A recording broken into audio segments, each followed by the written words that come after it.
네, 안녕하십니까. 네, 올해 2022학년도 MMI 의대 인적성 면접 대비 출판을 한 이종만입니다. 올해도 좀 반갑습니다. 벌써 이제 그 6년째 이 시대고시에서 출판을 하게 됐고 명시상부한 의대 면접사가 되고 있어서 굉장히 자부심도 느끼고 의미가 또 새롭습니다. 올해도 마찬가지로 동영상을 통해서 우리 그 독자 여러분들에게 좀 더 구체적인 안내와 또 방향성을 제시를 좀 해드리고 싶어요. 저와 함께 공동 집필을 해주신 우리 최영득 원장님과 같이 진행을 하도록 하겠습니다. 안녕하십니까? 안녕하십니까, 최영득입니다. 우리 최 원장님은 이제 그 3년 전인가 4년 전에 우리 같이 네, 우리 그 교수님들과 같이 한번 진행을 좀 하셨었죠. 네, 그렇죠. 네, 그때 역시 이제 작년엔 제가 혼자 했었는데 혼자서 하는 것보다 여러분이 같이 하는 게 좀 더 낫다라고 해서 올해도 같이 좀 진행을 좀 하게 됐습니다. 먼저 우리 이번에는 저희들이 이제 이 세 가지의 강을 구성을 했는데요. 첫 번째, 네. 첫 번째 1강에서는 2020학년도 의학계열 전형 분석을 하고요. 그 다음에 2강에서는 학교별로 면접 전형에 대해서 분석을 하겠습니다. 그 다음에 3강에서는 올해 책에 새롭게 실린 문제를 한 문제를 통해서 올해 방향성과 그 다음에 이게 매년 이 면접에 대한 트렌드가 좀 바뀌고 있는 것들이 있어요. 그래서 그런 거에 대해서 3강까지 설명을 좀 드리도록 하겠습니다. 먼저 우리 그 1강부터 좀 설명을 좀 드리면요.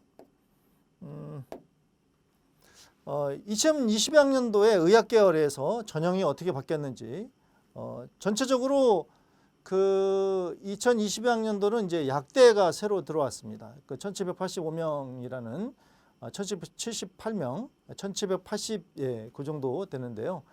그 새롭게 이제 약대가 들어오면서 면접 또한 약대가 시행하는 대학들이 많이 늘어났습니다. 그래서 저희가 이제 그 MMI가 꼭 의대뿐만이 아니라 치대 또는 뭐 수의대 또 약대까지 모두 도움이 될 수 있는 그런 또 기회가 제공이 돼 있어서 많은 좀 도움이 되리라 봅니다.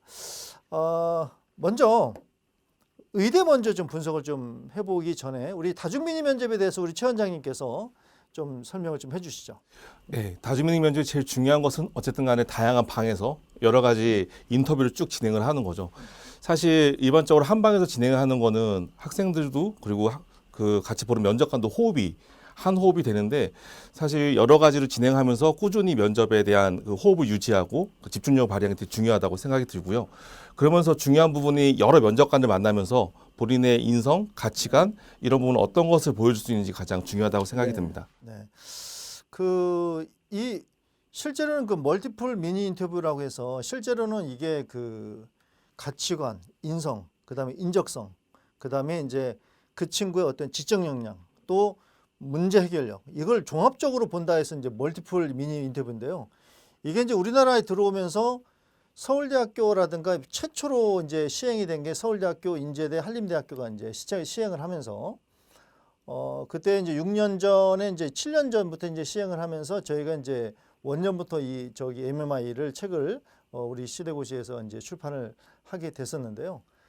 그때 당시 이제 우리나라에 들어오면서 이제 여기도 있지만 방이 여러 개를 나눠서 간다는 거로 이제 서울대학교가 이제 6개 방, 수의대 4개 방, 뭐 치대 뭐 4개 방 뭐 이런 식으로 가다 보니까 방을 나눠서 하는 것이 MMI다라고 착각하신 분들이 의외로 많더라고요. 근데 실제로는 MMI가 저는 구분을 이렇게 짓고 싶어요.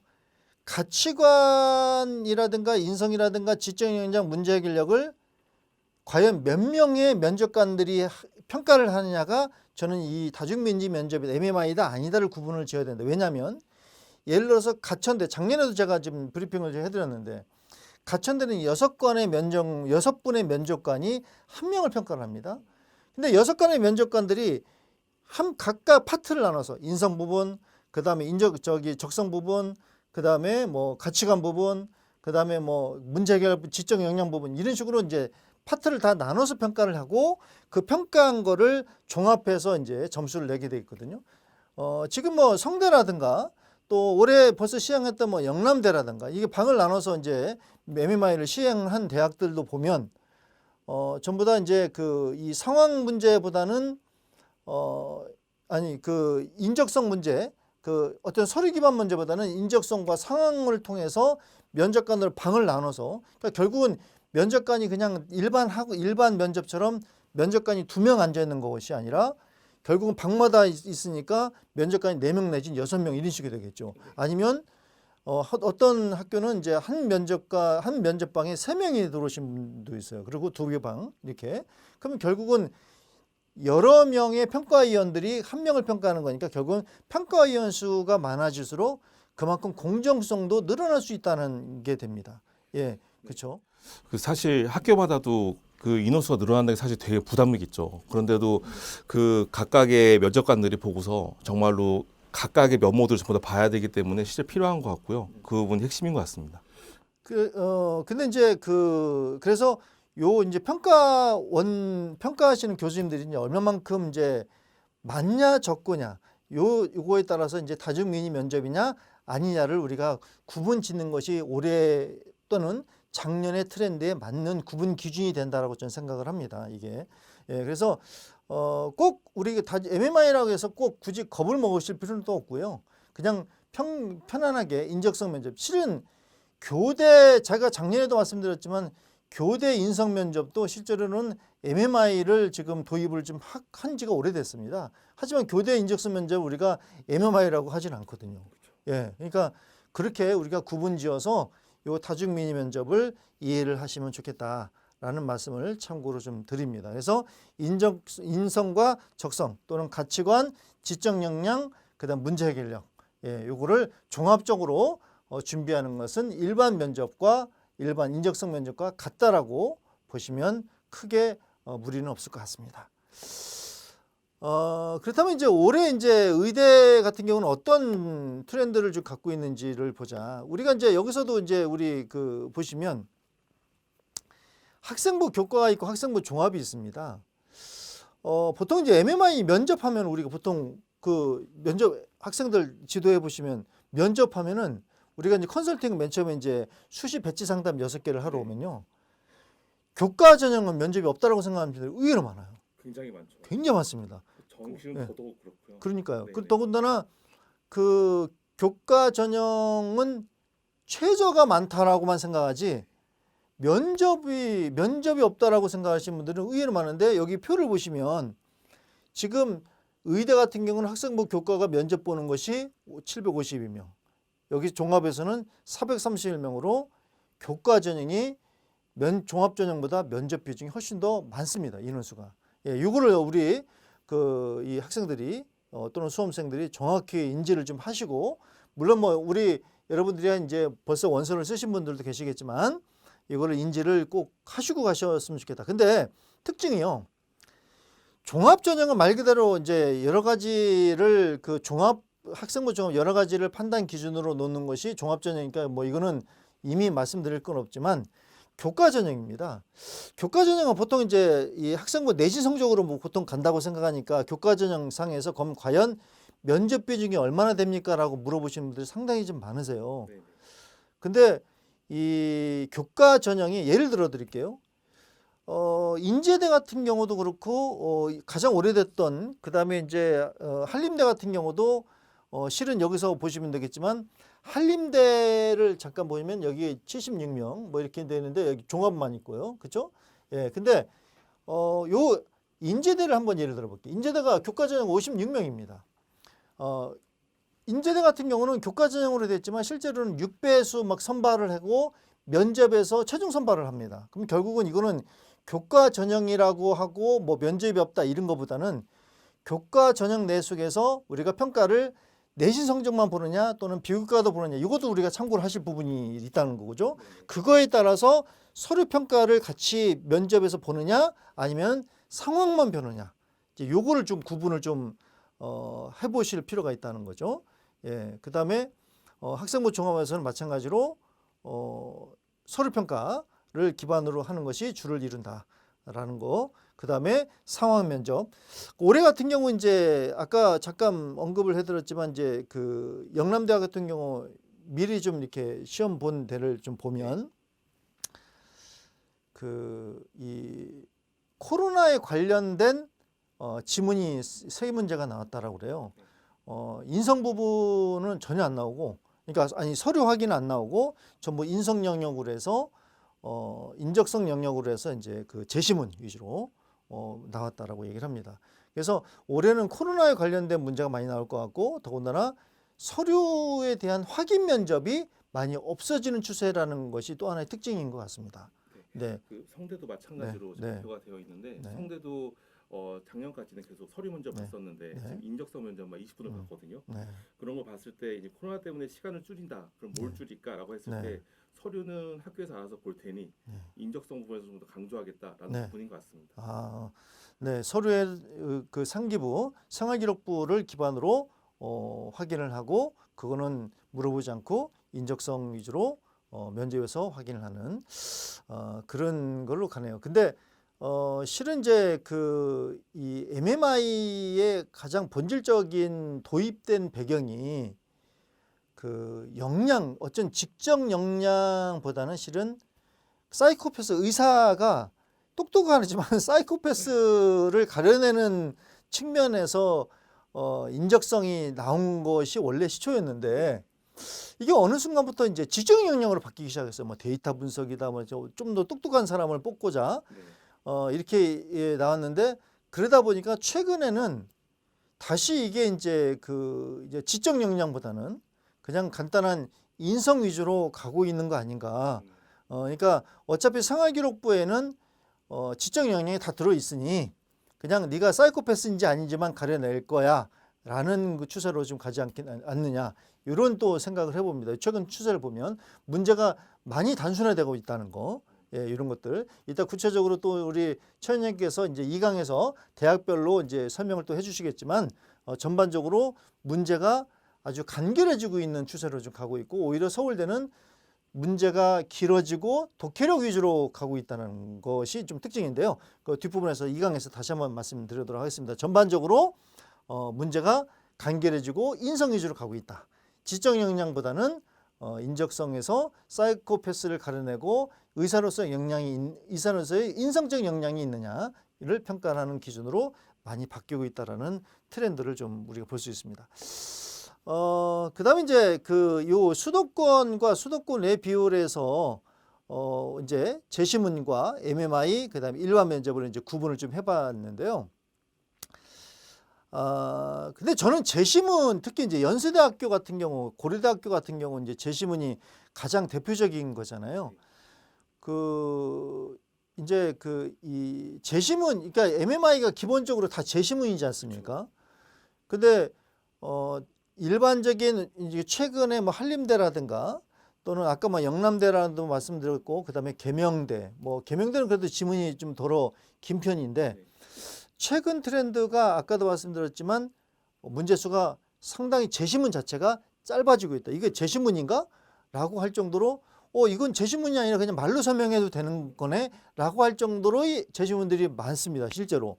예. 그래 놓고 이제 제시문이랑 하고, 또 하나는 제시문을 주었는데 제시문이 그냥 일반적으로 아주 가치관 땡땡 해놓고 가치관에 대한 정의 해놓고 그래놓고 이제 문제를 질문하는 경우가 있습니다. 그러니까 그게 제시문인 거죠. 그러니까 이건 제시문이 없다라고 봐도 상황이 할 정도로 그런 어떤 이 대학들에서 면접 문제들이 제시문이라고 제공이 돼요. 그러니까 우리 그 수험생 여러분들은 제시문이라고 생각하지 말고 그냥 제시문을 여러 각도로 생각을 해야 되는 경우가 있습니다. 요번에 같은 경우는 제시문이라고 해서 제가 이제 대비를 좀 해줬어요. 제시문은 여러 가지 제시문이 있지 않습니까? 뭐 제시문에서도 긴 제시문이 있고 간단한 제시문이 있고, 그게 어떤 식으로 나올지 몰라요. 인성이 될 수도 있고 일반 상식이 될 수도 있고 의사로서의 가치관이 될 수도 있고 여러 가지가 될 수 있습니다. 근데 저희들이 이제 이 하면서 좀 애로사항이 뭐냐면, 우리 부모님들이 굉장히 쪽지게처럼 그 문제를 기출 문제를 거의 찝어주세요라고 오시는 분들이 간혹 계세요. 이거 문제 유출이거든요. 그 수능 문제 가르쳐 주세요랑 다름없는데 근데 뭐 예를 들어서 면접 준비를 해놓고 선생님 그거랑 비슷하게 안 나왔어요라고 하시는 분들도 계시고 예 그거는 좀 제가 볼 때는 굉장히 좀 무리다. 왜냐하면 그렇다면 제가 면접관으로 가겠죠. 아니면 그건 굉장히 문제가 될 수 있는 거고 그렇게 되면 이제 제가 이제 어디 쇠고랑 차고 가야 될 상황이 될 수도 있는 그런 문제입니다. 그래서 이걸 우리 이 수험생들은 제시문이라고 해서 꼭 그 방향으로 꼭 나올 거라고 생각하지 마시고 다각도로 준비를 했으면 좋겠어요. 긴 문장도 해보고 짧은 문장도 해보고 이렇게 했으면 좋겠다는 게 제 생각이거든요. 네. 예, 우리 원장님은 어떠세요? 제 생각도 비슷한데요. 준비하시면서. 그 네. 사실 만약에 이제 전공 면접이다 해서 전공의 역량을 보는 뭐 예를 들어서 생명과학 원투를 공부해야 된다. 아니면은 뭐 과학 부분에 뭘 해야 된다. 이런다면 사실은 기출 문제에 대해서 데이터를 어느 정도 알고 있어야 되겠죠. 하지만 결과적으로 의사의 가치관을 물어볼 거기 때문에 사실 그 부분이 중요한 게 아니라 여기에서 물어보는 게 내가 의사로서는 어떻게 받아들여야 되는가가 핵심인 거지. 거기 있는 상황이 구체적으로 어떤 게 나올까 보다는 본인이 어떤 생각을 가지고 있는가 훨씬 더 중요하다고 봅니다. 그러니까요. 그래서 이번에도 이제 그 서류 기반 면접을 물어볼 것이다라고 이제 그 예상을 하고 갔는데 이제 상황 면접만 더군다나 코로나 상황 간단하게만 나온 경우도 있었고요. 그러니까 인성을 서류를 통해서 인성을 물어보는 게 있고 제시문을 통해서 인성을 물어보는 게 있고 근데 실은 아까도 말씀드렸지만 제시문보다도 그냥 말로 뭐 서울대학교 직윤 면접처럼 말로써 물어보는 게 오히려 저 말로 의사소통 능력을 보는 측면에서는 훨씬 더 그것이 저는 더 어려운 과정이라고 보거든요. 오히려 제시문이 저는 더 쉽다라고 봅니다. 예, 실제로. 네, 실제로 제가 생각할 때에도 면접 문항이나 이런 게 중요한 게 아니라 사실은 본인이 답변한 거에 대해서 그 면접관의 추가 면접에 추가 문항을 어떤 걸 내는지가 사실 핵심이고 거기에 대해서 즉각적으로 어떻게 반응하는지가 더 중요한 부분이라고 생각합니다. 그렇죠. 네. 그 실제로는 이제 또 추가로 말씀드리면 제시문이 길면 길수록 오히려 단서가 더 있기 때문에 더 유리한 상황이 될 수 있어요. 근데 제시문이 짧을수록 어떤 상황을 정확하게 인지하기가 힘든 부분이 있습니다. 근데 왜 그러냐면 우리 수험생들은 긴장을 하다 보니까 그 지문을 그대로만 받아들이고 그 외적인 거는 생각을 못하는 경우가 너무 많습니다. 그러니까 그냥 보여주는 대로만 간다는 거죠. 예를 들어서 작년에 모 대학 기출로 나왔던 문제 중에서 네가 이제 그 누군가를 도와줬는데 그 도와준 사람이 거꾸로 너에게 피해 보상을 요구를 한다. 그랬을 때 어떻게 해야 되느냐 이런 문제가 있었는데 그게 제 기억으로 단 두 줄 내지는 세 줄만 그런 상황을 줬어요. 그러면 애들은 그러면은 그래도 도와줘야 됩니다. 뭐 도와주면 안 됩니다. 별 얘기 많죠. 근데 실제로는 거기에 숨어 있는 실제로의 점수를 얻는 포인트는 뭐였냐면 내가 피해를 보더라도 내가 그런 어떤 그 상황에서 나쁜 어떤 고소를 당할지어도 어려운 환경에 있는 사람을 도와줘야 된다는 것만 도와줘야 됩니다. 왜? 그냥 그 사람이 어려우니까 이런 것만 가는데 실제로는 뭐가 있냐면요. 이면에 만약에 그 사람을 처벌한다고 내가 고소를 당해서 그 사람을 처벌해야 됩니까? 라고 물어봤을 때 처벌을 하면 안 됩니다라고 하는데 그냥 근데 왜 그러냐면요. 아주 간단하게 내가 만약에 그 사람이 어려운 사람을 도와주는데 그 사람이 처벌한다면 다른 사람들은 이제부터 앞으로 어려운 상황에 있을 때 그 사람을 안 도와줄 거 아니냐. 그렇죠. 이거를 생각하라는 문제였거든요. 근데 단 두 줄, 세 줄만 있으니까 그 이면을 생각을 못하는 애들이 너무도 많았어요. 10명 중에 그 말을 하는 사람이 딱 3명? 예. 이제 이런 겁니다. 그러니까 제시문이 길수록 오히려 단서는 더 많다. 제시문이 짧을수록 단서는 없으니 좀 더 포괄적으로 생각하거나 아니면은 그 부분을 짚고 가셔야 된다는 겁니다. 예, 하나씩.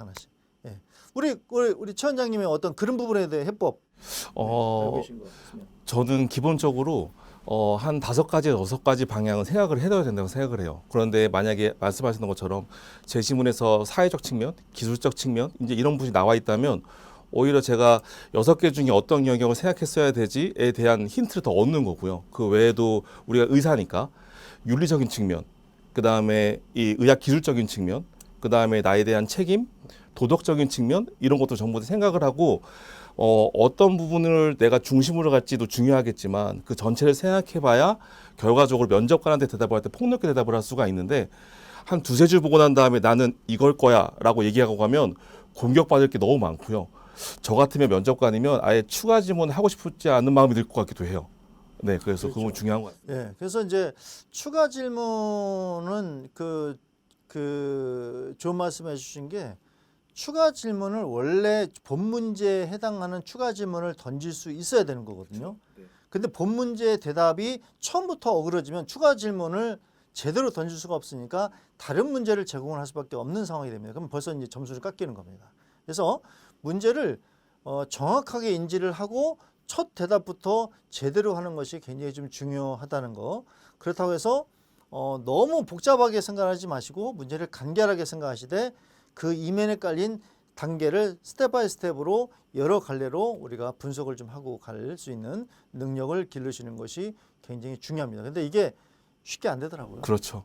뭐 일주일 해도 안 되더라고요. 이거는 그래서 아시는 어머님들은 뭐 벌써 3학년에 올라가는 겨울방학 때부터 준비를 하시는데 그게 어떻게 보면 맞는지도 몰라요. 꾸준히 하는 게 중요한 것 같아요. 그래서 네. 저희 이제 책도 그래서 이제 2학년들 대비를 해서 겨울방학 시즌에서 항상 저희가 나오고 있습니다. 그래서 우리 수험생들 요거 토대로 꼭 공부를 하셔서 내년에 꼭 좋은 성적을 좀 얻길 바랍니다.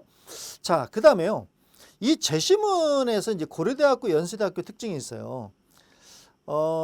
서울대학교의 재시문은 아까 말씀드린 것처럼 이제 일반 상황으로 이제 가지만 연세대학교나 고려대학교는 재시문이 MMI 형식보다는 자료 분석 형식이 굉장히 강합니다.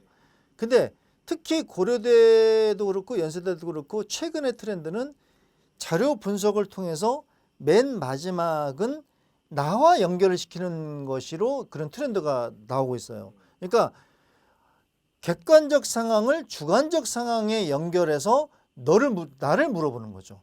그러니까 결국은 이게 재시문 면접이라기보다는 결국은 내 서류 확인 면접이 돼버리는 게 되는 겁니다. 그렇죠. 네, 그래서 이게 실은 재시문 면접이 고려대학교 연세대는 쉬운 면접이라고 볼 수는 없어요, 실제로. 예, 그래서 이런 특징을 좀 갖고 있다는 거. 네. 자, 또 하나 이제 특징으로 본다면 작년하고 이제 올해 바뀐 게 이제 이 노란색 부분인데요. 저는 그 MMI가 뭐 울산대 같은 경우는 뭐 50%를 차지를 합니다. 근데 최근에 이제 그 건양대라든가 그다음에 이제 그 카톨릭대 같은 경우도 마찬가지로 MMI가 본격적으로 들어오면서 이제 비중은 비슷하지만 근데 또한 이제 서울대 같은 경우 뭐 MMI가 2단계에서 50%라고 하지만 일반적인 건 다른 학교들은 이제 면접이 30% 비중이지 않습니까? 근데 이거를 인지를 좀 많이들 못 하세요. 이게 면접에서 2단계에서 50% 비중이다. 결국은 1단계에서 아무리 점수가 높아도 막판 뒤집기가 면접에서 된다는 얘기인데 네. 근데 이거를 그런 인식들이 많이 부족하다 보니까 면접을 굉장히 소홀하게 생각하시고 또 그 우리 에피소드를 뭐 잠깐 본다면 면접 보고 나와서 자기는 대답 다 잘했다고 합격할 거라고 그런 친구들 진짜 많습니다. 우리 그런 최 원장님은 그런 어떤 에피소드 한번 있으면 얘기를 해주세요. 제일 많이 보는 부분이 분명히 본인도 틀렸다라고 생각을 하면서 끝까지 이거를 바꾸면 안 된다라고 생각하는 게 가장 큰 문제인 것 같아요. 그러면 추가 질문을 던지면 던질수록 점점 우리 친구가 점점 고립되거든요. 그런데 그 상황에서도 똑똑한 친구이다 보니까 어떤 묘한 논리를 펴서 빠져나가더라고요. 근데 그거는 본인은 하나도 틀린 부분 없이 내가 막힌 부분 없이 다 얘기하고 나왔다고 하겠지만 실제 면접관이 봤을 때는 와, 저렇게까지 고집을 부리면서 이야기를 하네? 라고 해서 좋은 점수 받을 수 없는 부분인데 논리 부분도 맞지 않고 그다음에 우리가 도덕적인 부분도 맞지 않고 이런 부분에 대해서 끝까지 말하고 나간 친구들이 아마 그런 생각을 하는 경우가 많을 것 같아요. 그래서 면접관이랑 싸우고 나는 경우도 더러 있어요. 그리고 네. 여학생들은 울고 나오고 네. 실제로. 근데 이게 그 최근에 아까 제가 말씀드렸던 것처럼 최근 트렌드가 굉장히 문제가 단순화되고 있다는 게 이유가 그런 게 있습니다. 이게 이제 그 우리가 사이코패스냐 아니냐를 물어보는 건데 어떤 제시문 속에서 지적 역량이라든가 논리력을 보다 보면 그 논리성에 대한 한계점, 창의성과 논리성, 특히 뭐 창의성이라고 했죠. 창의성이라는 게 정답이 있는 게 아니잖아요. 근데 어떻게 보면 사이코패스는 오히려 창의성이 더 뛰어날 수 있거든요. 예. 그래서 그 채점 기준이 애매하다라는 어떤 인식 때문에 문제를 단순화시키고 의사라는 건 공감할 수 있는 능력이다.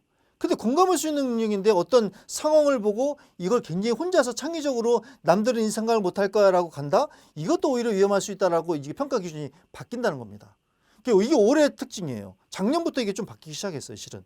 그래서 이게 보편적으로 다른 사람들도 보편적으로 생각하는 것을 생각하되 거기에서 조금 더 어떤 자기만의 어떤 독특하고 개성 있는 대답을 해야지 이게 굉장히 뭐 창의적으로 나만의 이걸 대답을 할 거야라고 해서 그렇게 대답을 한다고 했을 때 결코 좋은 점수를 받을 수는 없다. 이게 굉장히 좀 우리 제가 지도를 하면서 우리 학생들이랑 많이 싸우는 부분입니다. 선생님 이런 부분이 더 독특하지 않아요? 뭐 이런데 독특하다고만 해서 좋은 것만은 아니다. 아까 말씀드렸지만 일반 환자랑 공감을 해야 되는데 내가 독특해. 공감하겠어요? 공감 못 한다는 거죠. 예. 이제 이런 부분들 우리 그 수험생들이 진짜 그 주의를 해야 될 부분입니다. 그다음에 이제 올해 또 특징은요. 치대에서도 이제 수시 면접을 보고 약대에서도 이제 면접을 이제 봅니다. 특히 약대는 정시에서 아주대 같은 경우 5% 반영합니다. 예. 그리고 아까 저희가 이제 다시 한번 좀 보면요. 정시에서 그 면접을 MMI를 보는 대학들이 의외로 좀 많이 있거든요. 근데 정시에서 우리가 좀 봐야 될 것이 뭐냐면 연세대학교 같은 경우는 정시에서도 면접을 보는데 지금 서울대는 정시에서 MMI는 30% 30명을 뽑는데 이건 30%가 아니고요. 합불입니다. 나머지 대학은 정시에서 다 합불. 이제 패스하지 못하냐 이거에 대한 이 구분인데 아주대하고 연세대는 점수 분포가 있습니다. 연세대학교 같은 경우는 참 이렇게 퍼센트를 왜 이렇게 하는지 모르겠어요. 수능 점수가 90.1%, 면접이 9.9%입니다. 이 0.1%를 그렇게 좀 낮습니다. 거기서 이제 왜냐면은 극간 차이가 작으니까 거기서 판가름을 하자 뭐 이런 뜻인 것 같아요. 그 다음에 이제 아주대는 5%를 의대 같은 경우 정시에서 반영을 합니다. 예. 수능을 보고 마찬가지로 약대가요. 아주대는 정시에서도 5%를 약대에서 면접을 반영합니다. 근데 제가 왜 선생님 치대하고 약대가 MMI인가요? 근데 아까 말씀드렸지만 왜 이걸 넣냐면은 일반 면접이 MMI다 아니다라고 구분짓지 마시라는 말씀을 제가 서두에 드렸잖아요. 예. 그냥 면접이어도 면접관들이 가천대 같은 경우 6분이라고 말씀드렸죠. 예. 그런 경우 이거는 뭐 MMI라고 봐도 과언이 아니다. 저는 면접을 2분 이상, 3분 이상 본다 뭐 이런 것도 있지만 문제 구성이 서류도 물어보고 그다음에 인성도 물어보고 그다음에 어떤 상황을 비슷하게 놓거나 아니면 의사의 윤리에 대해서 물어보거나 이런 것들을 물어본다면 저는 이것도 MMI 축에 속한다라고 봐도 과언이 아니다. 그래서 저는 약대나 치대도 마찬가지로 그렇게 좀 MMI로 생각을 하고 면접을 좀 치러야 된다라고 강조를 다시 한번 드리고 싶습니다. 물론 뭐 수의대 같은 경우 이제 서울대 같은 경우도 이제 MMI를 치르긴 합니다만 일반 수의대 같은 경우는 이제 일반 면접이기 때문에 따로 제가 언급을 좀 하지는 않았습니다. 우리 그래서 의대하고 약대 MMI 준비를 같이 우리 이제 수험생들 대부분이 이 책을 사서 공부하는 시점이면은 겨울방학 정도 됐기 때문에 정시를 준비하거나 올해 아니면 내년에 이제 준비를 하거나 그러니까 2023학년도에 이제 준비를 하거나 하는 분들일 텐데요. 그래서 2020학년도를 기준으로 해서 준비를 하시는 측면에 있어서 꼭 MMI 유형으로 준비를 해 주십사 하는 바람입니다. 우리 최 원장님 요거 종합하면서 또 한 말씀 해 주실 거 당부 말씀. 저는 약대든 의대든 그리고 앞서게 보였지만은 우리가 MMI라고 칭하기 애매모호한 면접들이 있잖아요. 그래서 우리 친구들은 일단은 특히 이 의학학 계열에 있다면 인성적인 부분, 그다음에 적성적인 부분에 대한 면접 준비를 꼭 다시 해야 된다고 생각을 하고요. 아까 말씀하셨던 것처럼 이제 부모님들 오시면 우리 대학 전형이 맞나요? 라고 물어보시는데 그건 이제 최종적인 부분이고 사실 재시문과 그다음에 다양한 상황 면접을 꼭 해보는 것이 그 학교에 속해 있든지 안 속해 있든지 자기의 가치관과 생각을 정립할 수 있는 되게 좋은 기회라고 생각이 듭니다. 네. 그 준비를 이제 하고 왔다라고 하는데도 불구하고 방향성이 잘못된 부분이 너무도 많아요. 이제 뒤에 이제 마지막에 이제 우리 3강에서 문제를 다시 한번 해석하면서 다시 한번 또 강조를 드리겠지만 지금 이 책을 가지고 이제 우리 과거에 이제 벌써 6년째 이제 접어들었기 때문에 이 책을 가지고 우리 대학원생들 우리 MMI는 레지던트 과정에서도 이제 MMI를 봅니다. 그다음 이제 약전에서도 이제 이 MMI를 약식으로 좀 보고 있다 보니 이거에 대한 그 책을 공부하면서 이제 스터디를 하면서 이제 저한테 질문을 많이 해요. 근데 잘못된 방향으로 이렇게 이 알고 오는 경우가 너무도 많거든요. 그래서 그런 잘못된 방향은 꼭 질문을 통해서 또는 우리 시대의 고시든 아니면 개인적이든 꼭 질문을 통해서 제대로 잡고 가시길 하는 바람입니다. 왜냐하면 이게 하루아침에 이 성향이 바뀌지는 않기 때문에 그 가치관이라든가 어떤 그런 주관이 자리를 잡고 나면 바꾸는 것에 시간이 많이 걸립니다. 예, 그런 부분에서 굉장히 좀 어려움을 겪었던 경험상 당부를 한번 다시 드립니다. 그래서 이렇게 1강에서 우리 의대, 치대, 약대까지 MMI 면접의 트렌드 또는 인원수, 그 다음에 성향에 대해서 분석을 좀 해봤습니다. 잠시 후 이제 2강에서는 의대별, 대학별 구체적으로 학교별로 성향에 대해서 분석을 해드리도록 하겠습니다. 감사합니다.